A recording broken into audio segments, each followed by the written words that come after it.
Vous me l'avez demandé dans les commentaires, alors voici le répertoire facile que je vous propose pour vous guider dans l'ouverture. Amis du Shogi, bonjour et bienvenue sur la chaîne du Shogi Dojo Lyon. Il y a quelques temps, j'ai proposé un sondage pour vous donner la parole et vous demander ce que vous aimeriez voir dans mes prochaines vidéos. Et j'ai eu en particulier deux suggestions très intéressantes. La première de Eric ICU qui me demande si c'est possible de faire une vidéo, un commentaire de partie de la finale du tournoi Ryuo. Donc Eric, c'est une excellente suggestion comme j'ai écrit, et qui va me demander beaucoup de travail, donc je la mets pour l'instant un petit peu en suspens, mais voilà, je te promets que ce sera une des prochaines vidéos qui vont sortir. Ensuite, j'ai eu une demande de Yunao, qui est un de mes abonnés les plus fidèles. Merci Yunao pour tous ces messages de soutien. Ça me fait extrêmement plaisir. Et donc la demande était la suivante, c'était de savoir si je pouvais faire une vidéo récapitulative sur les ouvertures, voilà, pour s'y retrouver un petit peu, quel château choisir en fonction de l'attaque de l'adversaire, etc. Donc la vidéo d'aujourd'hui a pour objet de répondre à cette demande. Je trouve que c'est une excellente suggestion. Alors j'avoue que quand j'ai lu la demande, mon premier réflexe c'était de me dire que ça risquait peut-être de faire un tout petit peu doublon avec les vidéos sur les châteaux que j'ai déjà pu faire. Mais en réalité, je comprends bien que si je fais une vidéo de 20-30 minutes sur un château, que je les multiplie par autant de châteaux, eh bien au bout d'un moment, on peut un petit peu s'y perdre. Si bien que c'est tout à fait pertinent de prévoir une vidéo supplémentaire qui serait introductive ou récapitulative, comme vous voulez, de tout ça, et que j'appellerais mon répertoire facile, voilà, pour reprendre un petit peu les termes d'un youtubeur que vous connaissez probablement bien, Kevin Bordy, sur Blitzstream, voilà, qui est une excellente chaîne. Alors si on commence par les généralités, bon, d'abord sachez que à notre niveau, tant qu'on n'est pas professionnel, on peut probablement jouer à peu près n'importe quel château contre n'importe quelle attaque. L'important c'est de bien maîtriser son jeu, son style de jeu, de jouer quelque chose dans lequel on se sent confortable. Mais évidemment, il y a des châteaux qui sont plus propices à la défense contre certaines attaques. Et voilà, c'est plutôt ça que nous allons voir. Ensuite, j'ajoute qu'il s'agit d'un répertoire facile, voilà, destiné aux débutants. Donc j'espère que je ne vais pas susciter l'interrogation ou la colère des gens plus chevronnés qui ont beaucoup de technicité, de connaissances théoriques. L'idée, c'est vraiment donner un petit coup de pouce à une personne qui débute, voilà, qui s'en mêle un petit peu les pinceaux pour avoir quelques premières idées, et puis avec le temps qui arrivera à se forger son propre répertoire. Alors cette vidéo va se découper en 3 parties. La première partie sera consacrée au château pour contrer les attaques de votre adversaire lorsque vous souhaitez jouer en tour fixe. La deuxième partie, c'est lorsque vous souhaitez jouer en tour mobile. Et en troisième partie, nous verrons ensemble quelques cas particuliers. Première partie, donc admettons que vous souhaitez jouer les attaques en tour fixe et que votre adversaire également souhaite jouer des attaques en tour fixe. Alors un des principes généraux qui s'applique quasiment toujours, c'est que lorsque votre adversaire avance son pion, en fait, on aime bien essayer de l'empêcher, de le pousser encore une fois et de permettre l'échange de pions sur la colonne de la tour. Ça c'est valable à peu près dans toutes les circonstances. Alors voyons ici comment ça peut se produire.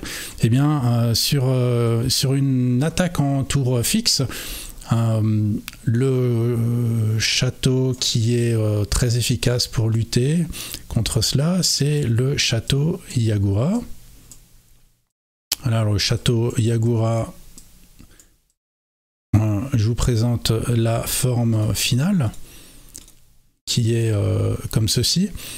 L'ordre des coups peut évidemment varier en fonction de ce que joue votre adversaire. En tout cas, l'intérêt de ce château, ça va être d'éviter utilement que votre adversaire puisse pousser son pion sur la 8e colonne pour échanger le pion de la tour. Donc si votre adversaire a du mal à échanger son pion de la tour, il aura du mal à monter une attaque et sa tour sera restreinte dans ses mouvements. Alors admettons maintenant que votre adversaire laisse la diagonale du fou ouvert.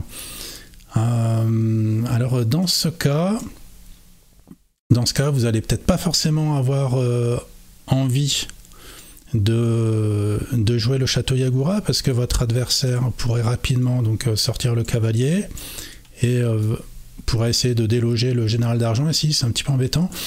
Si bien que dans ce cas, je vous propose un autre château.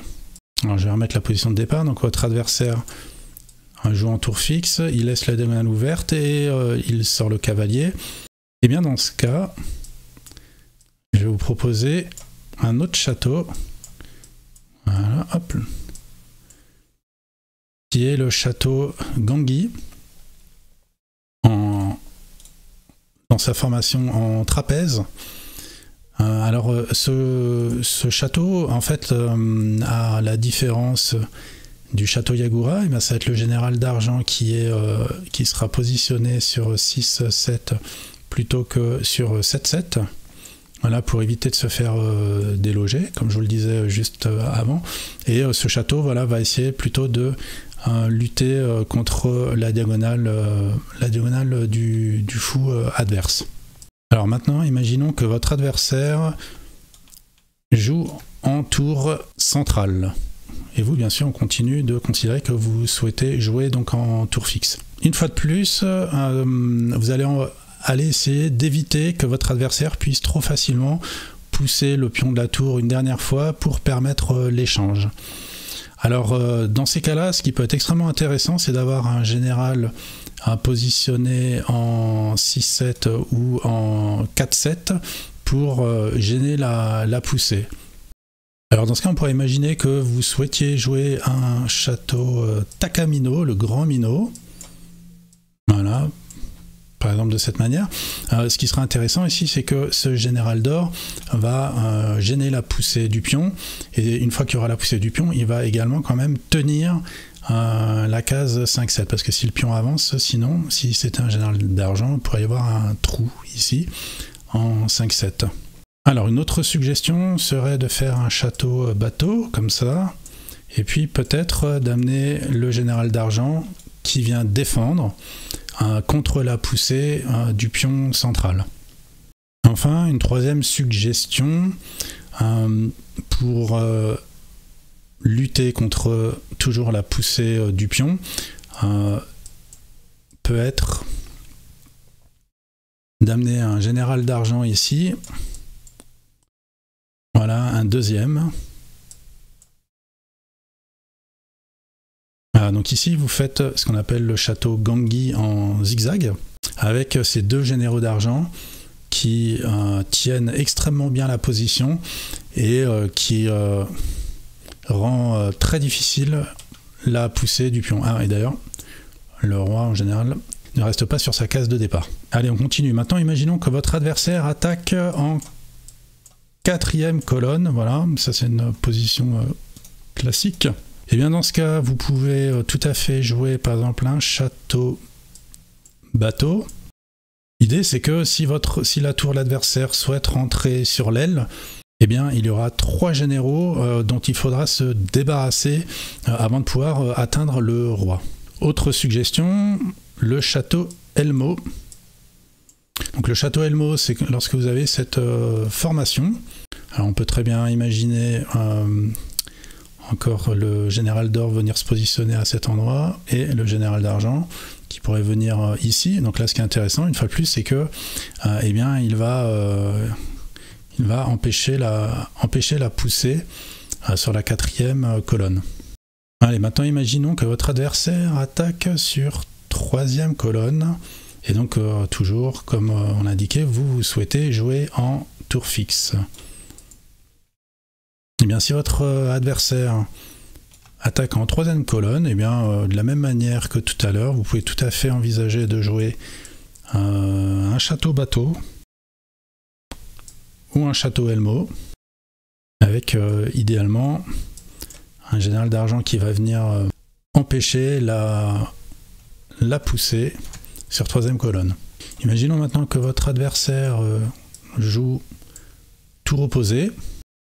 Bien dans ce cas, vous pouvez une fois de plus jouer le château bateau ou le château Elmo, ou alors, comme la formation tour opposé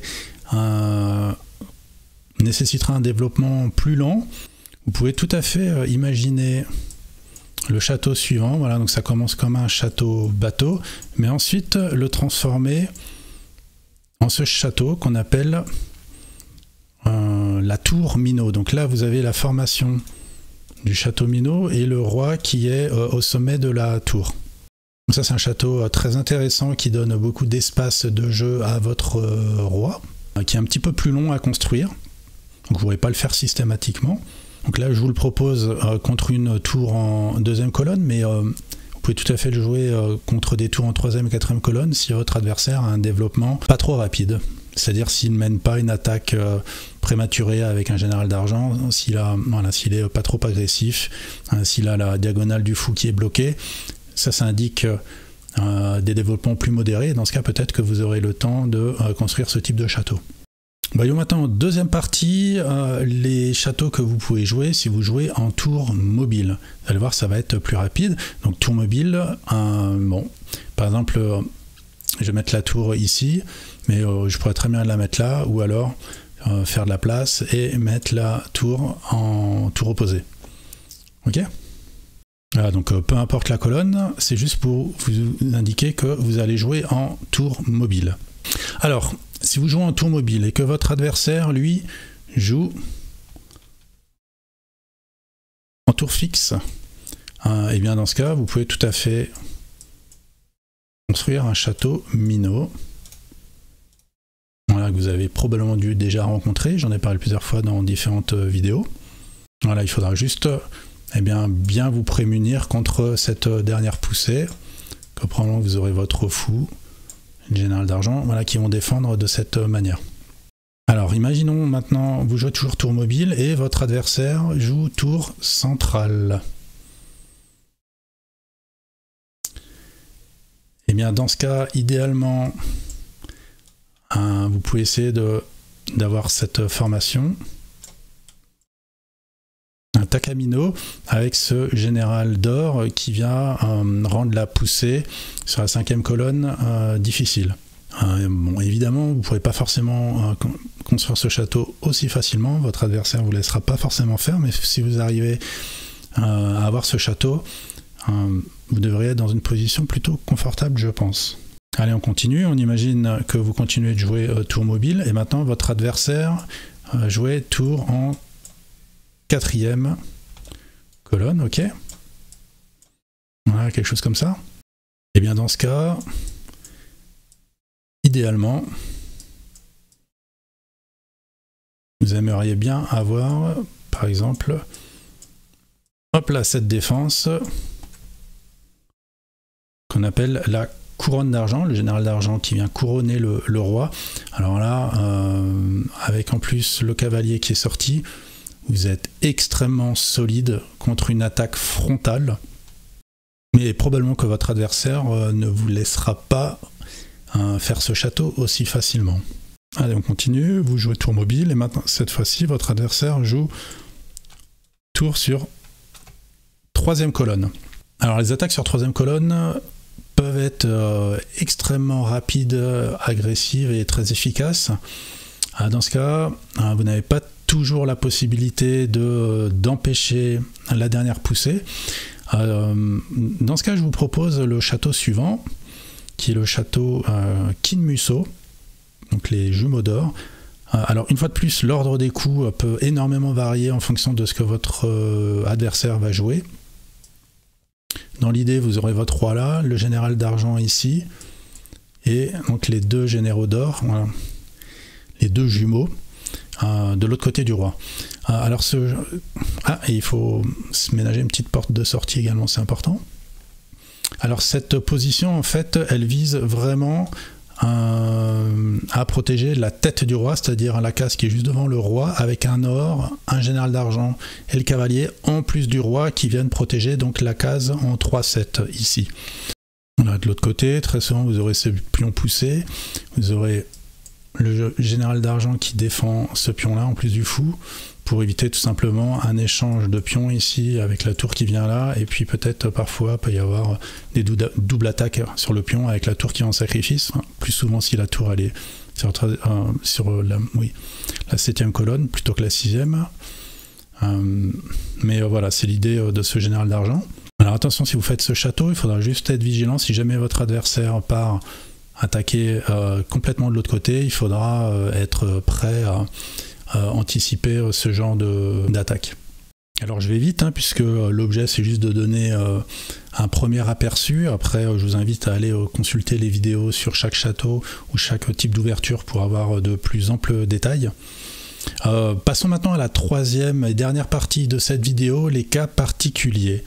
Alors je vous ai dit en introduction que le choix du château pouvait dépendre également de la vitesse de développement de votre adversaire.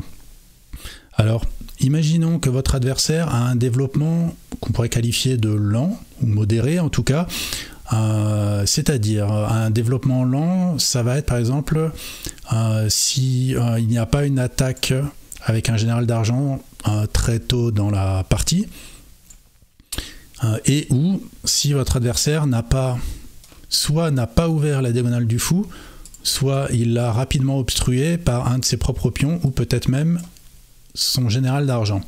S'il n'y a pas la diagonale du fou ouverte et s'il n'y a pas une attaque avec un général d'argent précoce, dans ce cas, on peut considérer que votre adversaire a adopté un type d'ouverture lent. Et bien dans ce cas, si votre adversaire adopte un type de développement lent, ça peut être, si vous le souhaitez, le moment de choisir un château qui est plus long à construire, tel que le château Anaguma. Alors je vous montre comment vous pouvez le construire, par exemple. Hop, on commence comme ça. On va faire de la place. On lève la lance, le roi vient dans le trou et on ferme la porte. Voilà, donc là vous avez le château Anaguma sur la gauche. Vous pouvez faire exactement le même château sur la droite, à ceci près qu'il n'y aura pas le fou. Il faudra d'abord juste libérer la tour. Alors je vous montre. Voilà, alors juste je mets cette position qui signifie un développement lent de votre adversaire. Voilà, vous enlevez votre tour. Et là vous souhaitez faire un château Anaguma. Vous venez jusque là avec votre roi, levez la lance, mettez le roi dans le trou, et vous fermez la porte avec les généraux. Également le château Millennium. Alors le château Millennium va être de la manière suivante.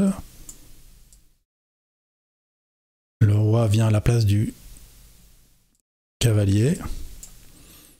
Voilà, donc là vous avez le château Millennium déjà. Et puis donc le général d'or va probablement venir se positionner ici. Ah, donc c'est un château très similaire au château Anaguma. Donc évidemment ces châteaux vous pouvez les faire quand vous le souhaitez, mais si vous percevez des signes de développement lent chez votre adversaire, ça peut être le moment privilégié pour choisir ce type de château. En revanche, si vous voyez que votre adversaire commence à vous agresser dès le début de la partie avec une diagonale de fou ouverte et un général d'argent qui vient vous attaquer rapidement, c'est peut-être pas le moment privilégié en tout cas pour construire un château Anaguma ou Millennium. Mais bon, si vous connaissez vos plans, à tester. Enfin, dernier cas particulier, en cas d'échange prématuré des fous. Voilà, donc imaginons que dès le début de la partie, il y a eu un échange, soit vous, soit votre adversaire a échangé les fous. Et bien dans ce cas, une des particularités, c'est que on aime bien maintenir le roi au centre. Alors voilà, je vous montre un exemple.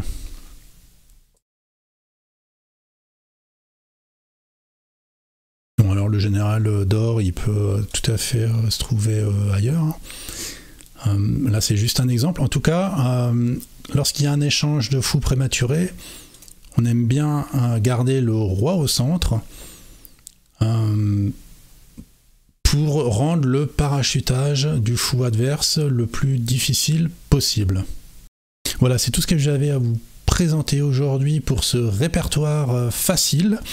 Voilà, pour ceux qui en ressentent le besoin, j'espère que cette vidéo vous aidera un petit peu à vous y retrouver dans les différents châteaux. Voilà, n'oubliez pas que quand vous regardez des vidéos et que tel commentaire peut dire que c'est bon, c'est mauvais, parfois aussi ça dépend un petit peu des styles de jeu ou de la mode.